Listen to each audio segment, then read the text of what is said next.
Alright guys, y'all are really going to enjoy this video. Actually, looking up the research for this video, I think this is going to be the best one that's hit the channel in a very long time. A lot of informational data coming soon, but first off, I want to say that because we're in the dead part of the offseason, what I need y'all to do is I need y'all to tell me what videos y'all want to see. I'm going to continue to get y'all videos every single day, and I really want to know what y'all want me to talk about. So make sure you come over here, go to the video suggestions tab in our Discord chat. If you need to join our Discord chat, the link will be down below, and type down what you want me to talk about in that chat, because this is where I'm going to go. It's a lot easier for me to come here and it's all in one place rather than me scouring the YouTube comments. I'm definitely not going to talk about anything y'all comment on the videos just because I don't have that time to go through and look at them. If y'all want me to talk about certain things, this is the place to send it, and I will try to get to it. But let's get into the video.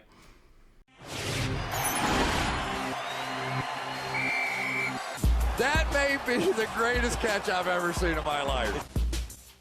Okay guys, as y'all saw, Point God recommended this video. He wanted to hear some guys that I thought had massive upsides in 2020. Yes, obviously their upsides are most likely baked into their price, but in fantasy football, I say it all the time, I really haven't said it this much this offseason, just because last offseason, if you watch the channel a lot, it's pretty much all I talked about. I know a lot of people don't really understand how to win fantasy football leagues, and how people make mistakes is they chase high floor players that may not have the ceiling, and they don't realize that, hey, only one person out of the 12 people in this league can win this league.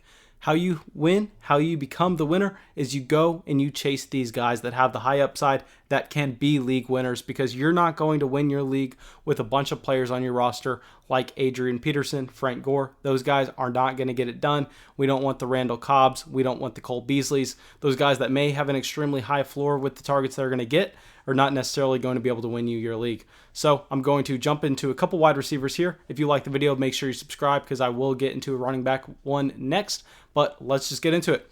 The first guy I'm going to talk about is DK Metcalf. Now, I think it's kind of obvious when people hear high upside, they think DK Metcalf, and it's for a great reason. DK Metcalf is actually only 22 years old. He's 6'3", 228 pounds, and at this size, at the NFL Combine, he actually ran a 4.33. This puts DK Metcalf in a class all of his own when it comes to size-adjusted athleticism. Really, nobody in the NFL can really compare to what DK Metcalf offers at the wide receiver position.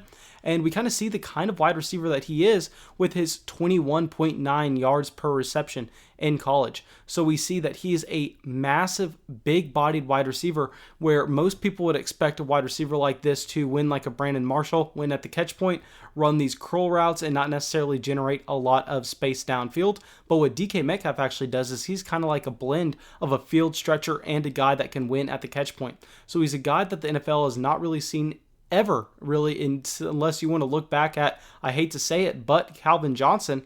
And we don't want to chase outliers, but his rookie season, he actually comes in and proves that he's an NFL wide receiver and proves that he can be efficient with his targets.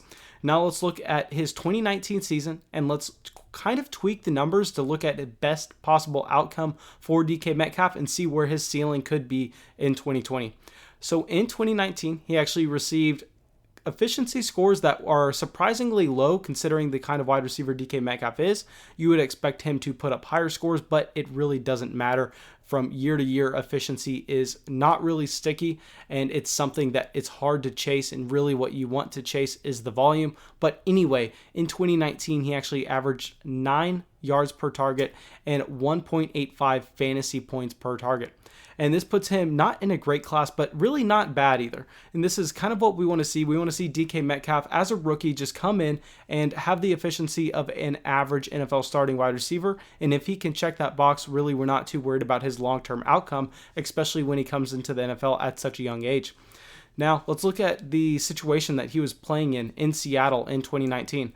So we all know the Seattle Seahawks pretty much had the best thing happen for them with their game plan. You know, they want to run, and Chris Carson was able to really take that load, and Rashad Penny was able to spell him when need be, and the defense actually performed a lot better than most people expected in 2019. So this allowed the Seattle Seahawks to kind of execute exactly what they wanted to do, and they did not have to pass the ball that much, and they were able to run down the clock and slow down the pace of the game, which is what they want to do. Now I'm going to talk about a situation where, what if they can't do this? What if Chris Carson and Rashad Penny, neither of them are healthy going into the 2020 season, which is looking like it's entirely possible at this point, and Pete Carroll realizes, hey, maybe we should throw the ball more. Maybe we have one of the best quarterbacks in the NFL. Neither one of our stud running backs are healthy at this point. Let's go into the season with the game plan to air the ball out and try to vamp up our volume in the 2020 season. Now, if this is what happens, which is entirely possible, this is how we see DK Metcalf hit his ceiling. Because in 2019, he actually only had 100 targets, which was 19% of the team's overall targets. But if in 2020, we see the Seattle Seahawks go from the 24th most pass-happy team in the NFL at 32.1 pass attempts per game to just the 10th leading passing team in the NFL at 38 point pass attempts per game, and DK Metcalf really can see a similar market share in 2020 that he saw in 2019. Let's just say we'll bump him up 4% just due to his natural progression from his rookie season to his sophomore year. So if he sees 23% of his team's targets, and we know that DK Metcalf is a wide receiver that prototypes to be extremely efficient at the NFL level, and we know that efficiency is a little bit random year over year compared to volume, so we can chalk up his somewhat inefficient rookie season to just variance and say he increases with 0.2 or 0.3 fantasy points per target in 2020, which is entirely possible. This puts him at wide receiver 5. Now, I know I just threw a lot of numbers at y'all, but the grand scheme of it is what DK Metcalf has to do to hit his ceiling is he has to slightly increase his efficiency, which I believe is going to happen no matter what, looking at how he performed in 2019, especially his natural progression from his rookie year. So that's not going to be a stretch by any means. He has to get slightly more targets on his team compared to Tyler Lockett and the other wide receivers there, which is also entirely possible. Tyler Lockett is really the only above replacement level pass catcher that Seattle has. And his team has to throw the ball more, which is also entirely possible because we know that their running backs are actually injured going into this NFL season. So all of these things are very likely to happen, and this gives DK Metcalf an extremely high ceiling, and this is not even talking about the unlikely outcome where DK Metcalf takes a step forward to be a top 5 wide receiver in the league in terms of talent, which I believe is completely in the range of outcomes. Now, let's go to our second wide receiver who's in a similar situation. He's a field stretcher just like DK Metcalf. He's in an offense that has an elite quarterback, and this is what we want to see from a ceiling perspective. But this is Mccall Hardman. Mccall Hardman is another guy who was a rookie last season, and he actually flashed just like DK Metcalf did, and he's only 22 years old, ran the same exact 40-yard dash as DK Metcalf at 4.33. It's a little bit different just because he doesn't have the size that DK Metcalf does, but we can easily see that both of these guys fit the same mold of wide receivers, these guys that we want to chase that are going to be extremely efficient and that are going to be able to be paired with elite quarterbacks at the NFL level. Now, let's just jump right ahead and look at what Mccall Hardman did in 2019 that really pops off the page.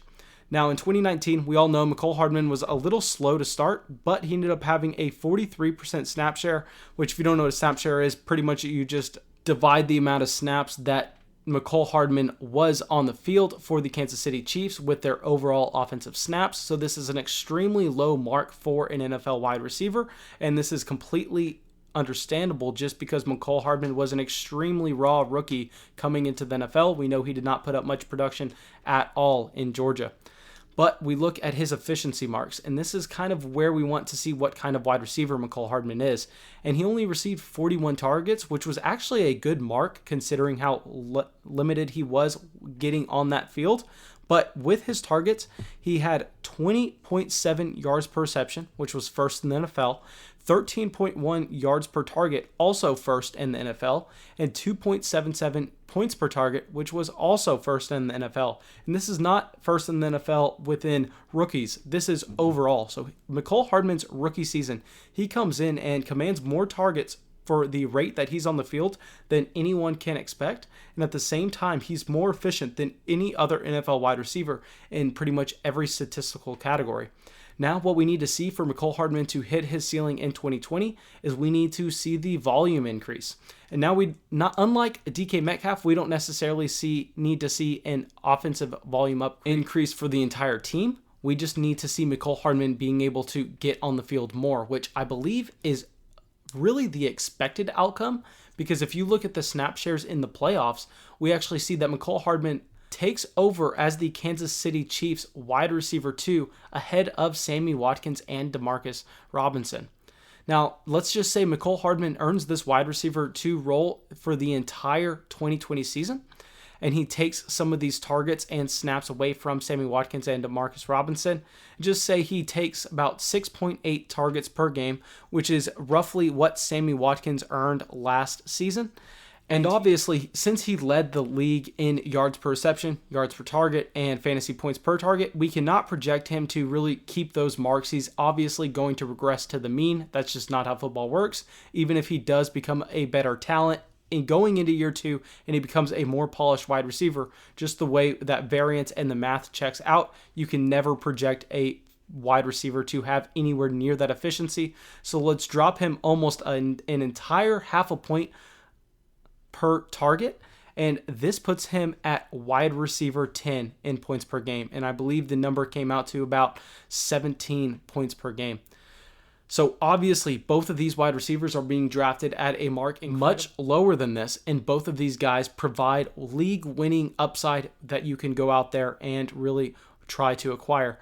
Now, I would say that in leagues that I really want to get Mccall Hardman and DK Metcalf are dynasty leagues where you have a large starting lineup and you can start a lot of flex spots because you're going to be able to capture their high ceiling weeks, even if they are going to give you a few duds here and there, and also best ball leagues. If you're in a flock dynasty league, I think these two guys are the perfect fit for the format, and I think that their week-to-week ceiling really provides something that you're going to have a hard time finding somewhere else at this price point. But thanks so much, guys. I actually have 2 more wide receivers, but we're running late in the video. I'm actually going to break this up into 2 videos. So, of course, if you enjoyed this one, make sure you subscribe. Make sure you hit that bell next to the subscription. That way you're notified when this next video comes out. But thanks, guys, and have a great day.